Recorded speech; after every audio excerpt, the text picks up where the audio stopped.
The ISS is dying faster than expected. Cracks spreading, air bleeding into space, and Elon Musk just made a shocking decision: kill it in 2 years, even though SpaceX earns billions from ISS missions. Why would he destroy his own gold mine? What does he know that we don't? And here's the terrifying part. We could wake up tomorrow to catastrophic failure with zero warning. Let's dive right in.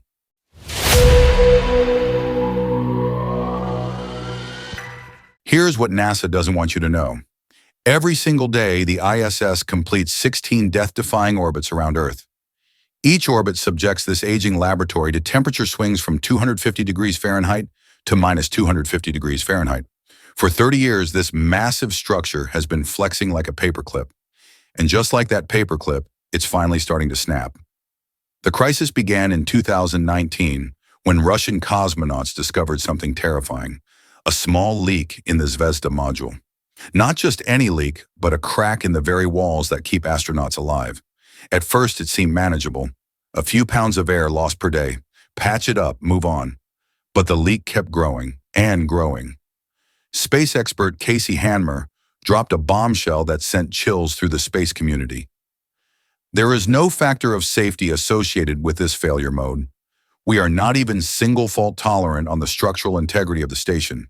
Translation: if this gets worse, astronauts could have less than 60 seconds to escape a catastrophic decompression. But here's the question that keeps everyone awake. How long before the ISS becomes a death trap? While NASA burns through $10 to $11 million every single day just to keep the ISS operational, SpaceX has quietly been proving something shocking. They can launch payloads for $62 million per mission. NASA's space launch system, $4 billion per launch. That's not a typo. SpaceX is literally 65 times cheaper. The numbers get even more brutal. A 2022 study revealed that SpaceX isn't just 10 times cheaper than NASA. They have 30 times fewer cost overruns.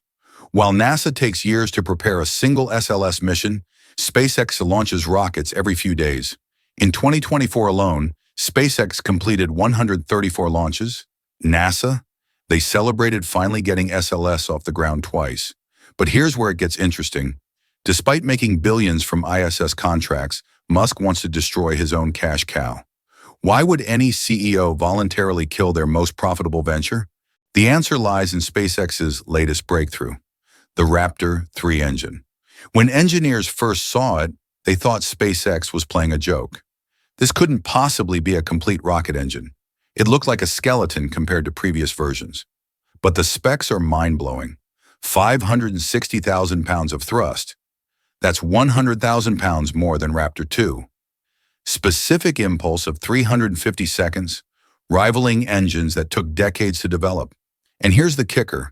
It weighs 170 pounds less than its predecessor. How is this possible? SpaceX essentially threw out the engineering rulebook. Instead of hundreds of external components, cables, and sensors that could fail, they integrated everything into the engine's core structure using advanced 3D printing. The result? An engine so efficient it doesn't need external heat shields or fire suppression systems. This isn't just an improvement, it's a paradigm shift. While NASA struggles with engines designed in the 1970s, SpaceX is building 21st century technology that makes the ISS look like a horse and buggy. But there's a darker layer to this crisis. The ISS represents the last major symbol of US-Russia cooperation. Every day that partnership becomes more strained.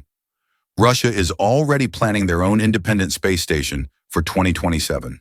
They're essentially preparing to abandon ship. Here's the terrifying reality. The ISS can't function without Russian modules.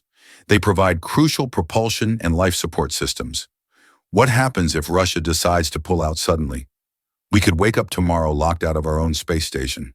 Meanwhile, mysterious incidents keep occurring on the Russian side. Equipment failures, unexplained leaks, systems malfunctioning at convenient times. Are these accidents, or is someone sending a message? In 2024, NASA quietly handed SpaceX an $843 million contract to build something unprecedented, a spacecraft designed specifically to destroy the ISS, not repair it, not upgrade it, destroy it. This isn't just any spacecraft, it's essentially a controlled demolition system for humanity's greatest achievement in space, The same laboratory that cost $150 billion to build and represents decades of international cooperation will be guided to a fiery death in Earth's atmosphere. But Musk sees this as an opportunity, not a tragedy. While NASA clings to aging technology, SpaceX is preparing for something much bigger. Here's what's really shocking.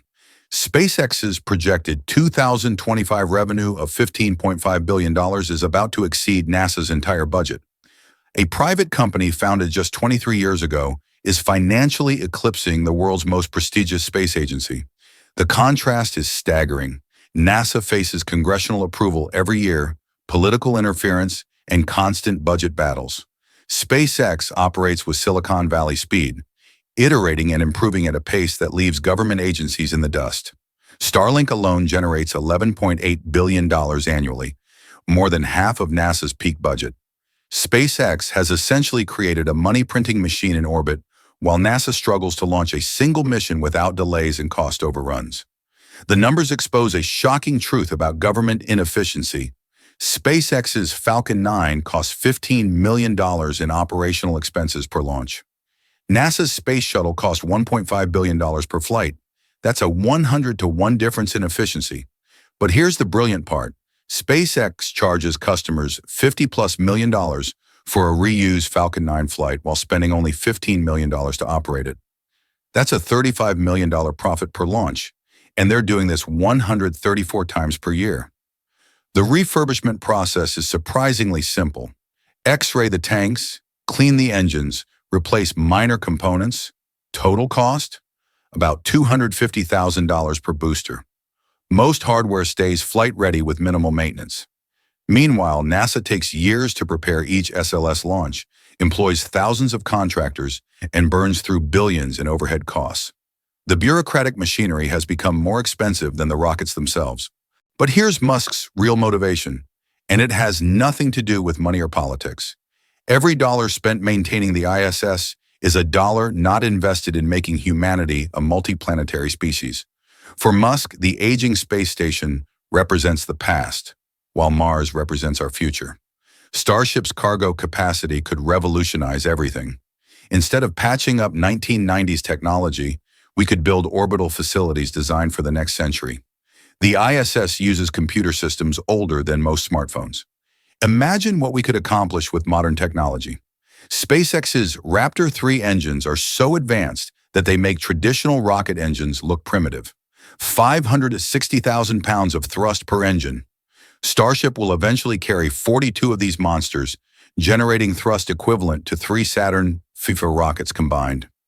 Every day brings new evidence of the ISS's deterioration. Russian cosmonauts perform emergency repairs with increasing frequency.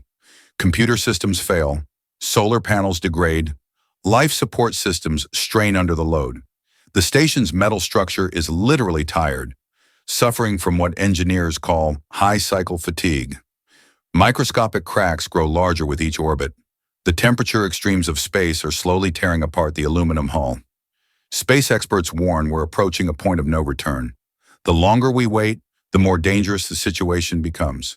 But destroying the ISS prematurely could leave us stranded on Earth, just as commercial space stations face their own delays. Commercial space stations like Axiom Station and Blue Origin's Orbital Reef are facing significant delays. Starship still needs refinement. The ISS contains decades of irreplaceable research and equipment. What if we destroy it in 2027, but replacement facilities aren't ready? This is the gamble Musk is proposing. Abandon the known for the unknown. Trade proven but aging technology for revolutionary but unproven systems. It's either humanity's next great leap forward or a catastrophic step backward.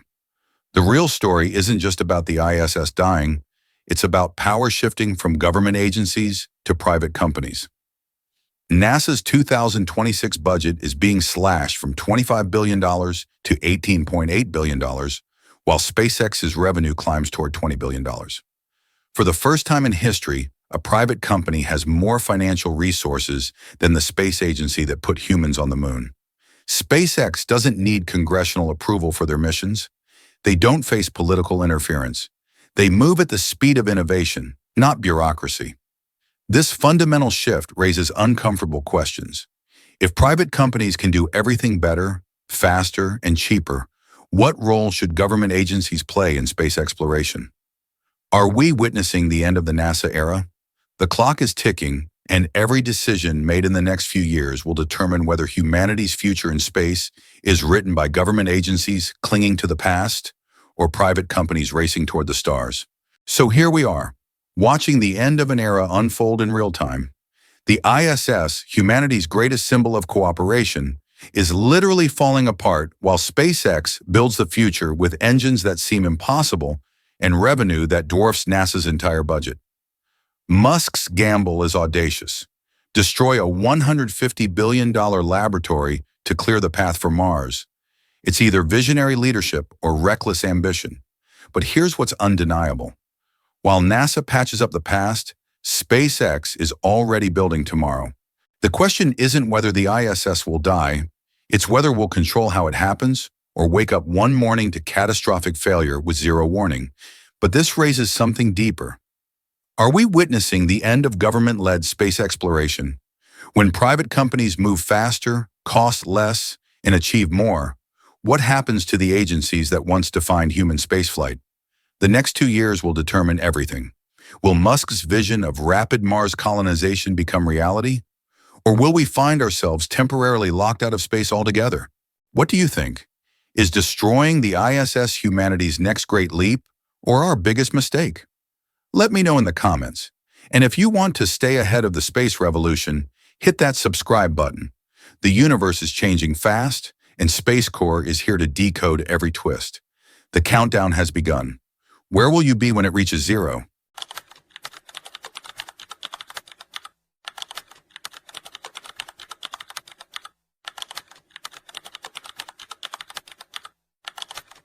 Three Starship explosions.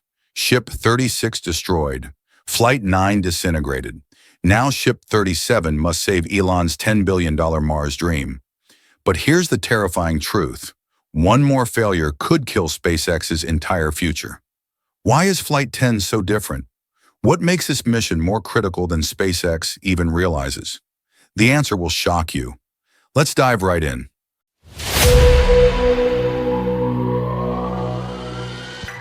August 6th isn't just another launch date. It's Judgment Day for SpaceX's entire Mars program. While millions of eyes will be watching Ship 37 lift off from Starbase, what they won't see is the desperation behind the scenes. 3 consecutive explosions have pushed SpaceX to the brink of a crisis that could kill Elon Musk's $10 billion dream forever. But here's what nobody's talking about. The real reason this flight is so dangerous isn't what you think. Let me paint you a picture of devastation. Flight 7, a massive fireball in the engine section, turned a $500 million rocket into space junk. Flight 8, another engine fire, another total loss. Flight 9, the rocket disintegrated during re-entry like a shooting star burning up in the atmosphere. But the worst was yet to come. June 18th, 2025, Ship 36, the rocket originally built for Flight 10, exploded during what should have been a routine pressure test. Not during launch, not during landing, during a simple ground test. The culprit? A nitrogen pressurization system called COPV, a component so basic that a high school engineering student could understand it. Yet it destroyed hundreds of millions of dollars in rocket hardware in seconds. Think about that for a moment. If something so simple can fail so catastrophically, what does that say about the rest of the rocket? Here's where this story gets terrifying. SpaceX's valuation sits at $200 billion, built almost entirely on the promise that Starship will work. But what if it doesn't? Every failure chips away at investor confidence. Every explosion makes potential customers nervous. Every delay gives competitors like Blue Origin and NASA's SLS program more time to catch up. The brutal math is simple. SpaceX has approval for 25 launches this year. They've completed 6. Missing the August window pushes everything back, compressing the remaining flight schedule into an impossible timeline. But here's the twist. This isn't just about launch schedules. It's about something far more valuable. Deep inside SpaceX's internal documents lies a revenue projection that will blow your mind. Starlink isn't just aiming for $10 billion in annual revenue. They're targeting $50 billion by 2030. That's Netflix, Disney, and Amazon Prime combined. But here's the catch. It all depends on Starship. Right now, Falcon 9 can carry 21 to 29 Starlink satellites per mission. That's baby steps. Starship can deploy 400 satellites in a single launch, a 15x performance boost that would transform SpaceX from a rocket company into a telecommunications empire. The numbers are staggering. At current Falcon 9 rates, deploying 40,000 satellites would take 1,500 launches and cost $30 billion. Starship could do it in 100 launches for under $1 billion. But what if Flight 10 fails? What if Ship 37 explodes like its predecessors? The entire business model collapses. Investors flee. The Mars dream dies. While everyone focuses on Ship 37, the real danger might be lurking in Booster 16. This massive rocket stage has one job: land back on the launch tower using mechanical arms called chopsticks. Sounds crazy? It is. Remember Flight 9? The previous booster exploded during its landing burn just 6 minutes after liftoff. The cause? SpaceX was testing new aerodynamic profiles that disrupted fuel flow to the engines. When the Raptor engines couldn't reignite, 200 tons of metal and fuel became a guided missile heading for the Gulf of Mexico. Now they're trying the same maneuver with Booster 16, but this time they've redesigned the fuel lines and flight profiles. It's a massive gamble. If it works, it proves rapid reusability is possible. If it fails, it exposes a fundamental flaw in the entire Super Heavy design. Here's what makes this truly terrifying. Mars missions will require hundreds of these boosters launching in rapid succession. One failure, one explosion, one moment of bad luck, and the entire launch sequence stops. There's a disturbing pattern in SpaceX's history that nobody wants to talk about.